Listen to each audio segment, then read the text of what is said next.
Today we are having the new model are ANSATIONS transactions. BOP transactions can be categorized into two parts. Like first is autonomous items, यानी जो भी transactions हम करते हैं BOP account में, जो transactions हम करते हैं उन ट्रांजेक्शन्स को दो पार्ट में बांटा गया है.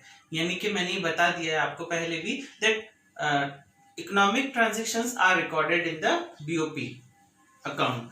बीओपी अकाउंट में हम इकोनॉमिक ट्रांजेक्शन्स को बांटते हैं. अब जो इकोनॉमिक ट्रांजेक्शन्स हैं उन्हें और जो बीओपी ट्रांजेक्शन्स हैं, अब उन बीओपी ट्रांजेक्शन्स को दो पार्ट में बांटा गया है. यानी जो ट्रांजेक्शन्स होते हैं उनके दो हिस्से कर दिए गए हैं, autonomous items and accommodating items. Autonomous items को और क्या कहते हैं, अबव द लाइन्स आइटम. यानी ये जो आइटम्स हैं वो अबव द लाइन आइटम्स हैं and accommodating items are below the line items. More about the autonomous item and then accommodating. First we will start from with autonomous items. Yes, here I made the flow chart to define the autonomous items. Autonomous items को अच्छी तरह से define करने के लिए मैंने एक flow chart बनाया है. उस फ्लो चार्ट को एक्सप्लेन करूंगा मैं अभी. Let's see. Autonomous items refers to those international economic transactions. यानी ये कैसे ट्रांजेक्शन है, इंटरनेशनल दो देशों के बीच होने वाले, इंटरनेशनल दो नेशंस के बीच होने वाले ट्रांजेक्शंस. और कैसे इकोनॉमिक ट्रांजेक्शंस. इकोनॉमिक ट्रांजेक्शंस आप पढ़ चुके हैं. Economic transactions are of four types, like visible items का, import and exports of good, invisible items, import and exports of services, and unilateral transfer. Third is unilateral transfer, one side transactions like gift, personal remittance, donation, and investment items. अब international economic transactions होते हैं कौन से, autonomous items.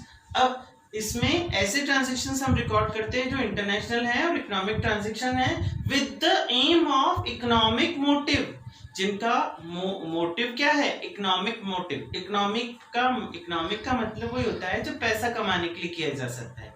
यानी जो economic transactions में मैंने जो भी आपको बताए थे, जो विजिबल और इनविजिबल आइटम्स के जो ट्रांजेक्शंस है वो इकोनॉमिक मोटिव होंगे. अब एक और डिफाइन जो इनको अलग करिए यूनिलेटरल ट्रांसफर से, दैट इज प्रॉफिट मैक्सिमाइजेशन. यानी जो ऑटोनॉमस आइटम्स के जो ट्रांजैक्शंस होंगे वो प्रॉफिट मैक्सिमाइजेशन के लिए किए जाते हैं. ध्यान देंगे वापस आप.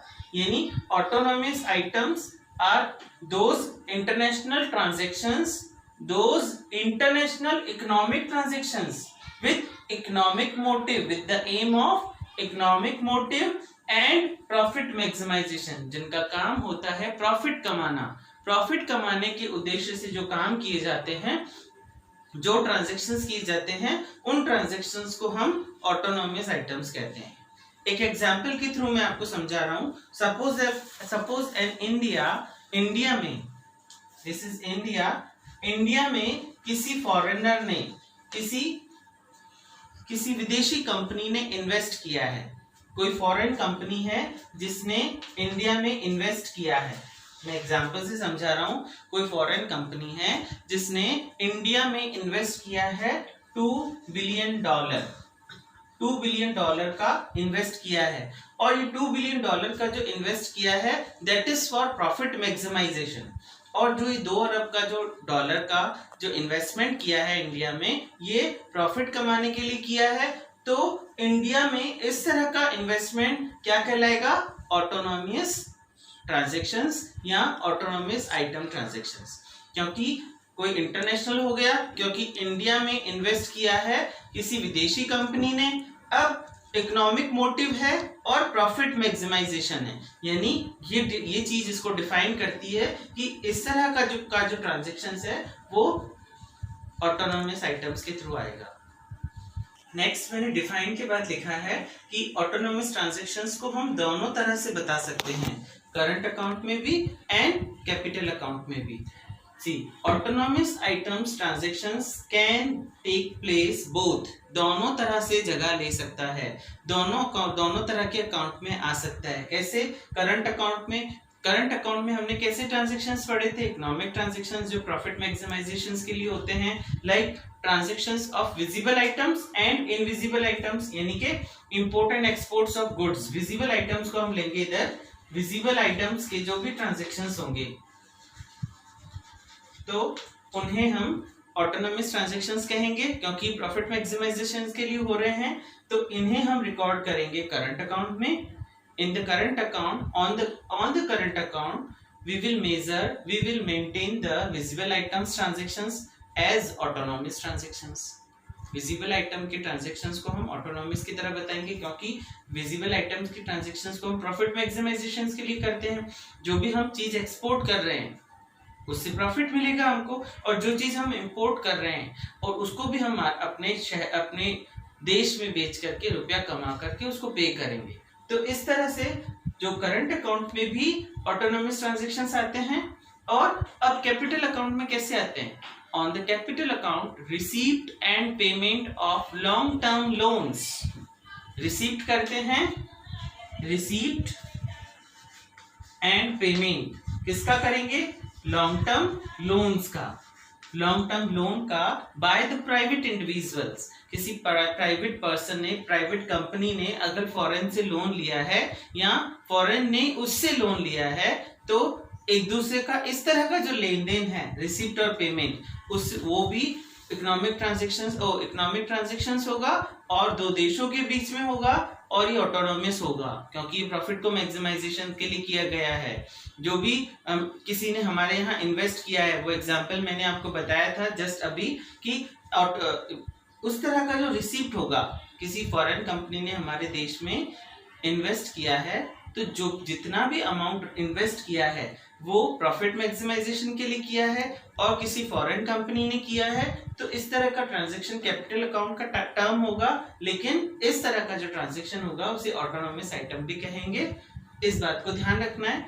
और payment, sometime Indian company will invest in foreign company for the profit maximization, that transactions is also known as autonomous transactions। यानी autonomous transactions can be take place in both, दोनों अकाउंट में हम उससे मेजर करेंगे, current account में भी और capital account के लिए भी। मैं ये नहीं कह रहा हूँ कि दोनों एक है, विजिबल आइटम्स के ट्रांजैक्शन और रिसिप्ट और payment of long term loan by the private individual are both are one, no. मैं ये कह रहा हूं कि ये दोनों तरह के ट्रांजैक्शन ऑटोनोमस ट्रांजैक्शन है, क्योंकि ये जो दोनों तरह के जो ट्रांजैक्शन हैं वो प्रॉफिट मैक्सिमाइजेशन के लिए किए जा रहे हैं। It means both the transactions are recorded for the profit maximisation, both the transaction is between the two nations, that is international, and both the transactions are for profit maximization. That is why both type of transactions are recorded in current account and capital account, and both these transactions are also known as autonomous items.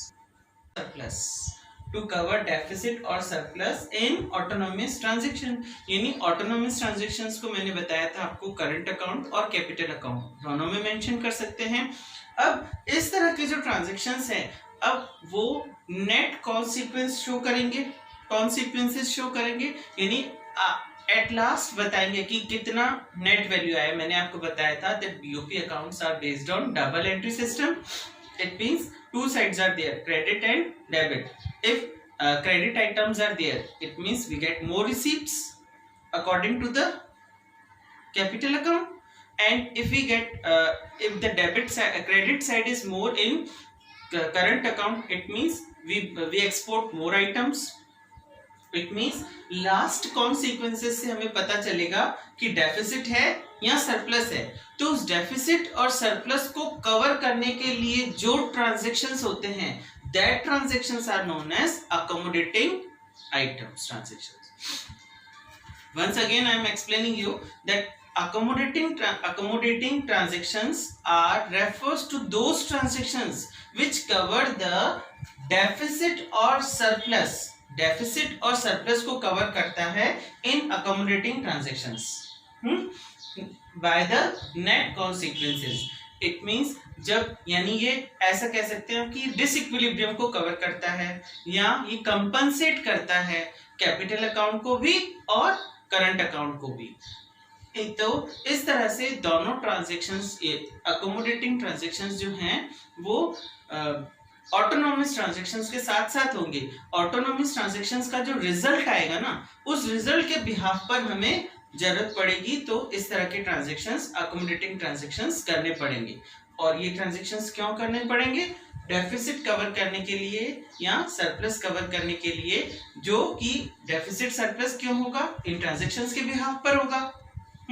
Debit side ज्यादा होना या credit side ज्यादा होना transactions के behalf पर होगा।